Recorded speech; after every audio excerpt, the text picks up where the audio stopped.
The Department of Health launches a program for call center agents. Keith Cruz tells us more. The Department of Health vows to monitor the condition of call center agents.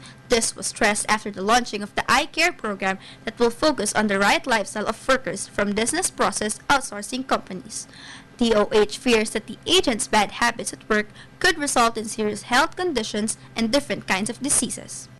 Malaman natin yung antas ng kalusugan nila. So, makakakuha tayo ng baseline. Ilan na sa kanila ang may sakit, ilan na sa kanila ang mataas ang risk, at ano mga pwedeng gawin para maiwas sila sa komplikasyon kung may sakit na hindi sila tuluyang magkasakit kung mapiprevent pa natin yung mga risk factors.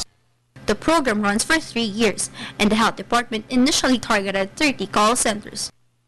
The DOH also called on BPO companies to provide rest or comfort lounges for workers and to prohibit the sale of cigarettes. Meanwhile, the Call Center Association of the Philippines, or CCAP, approved the program. CCAP also believed that there would be a long-term solution to the different health conditions that affect call center agents in the country.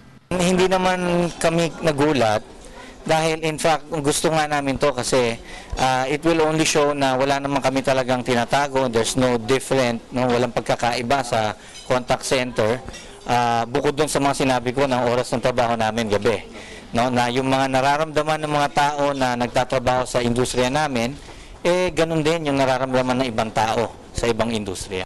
This is Kate Cruz for News at 1, Junior Edition.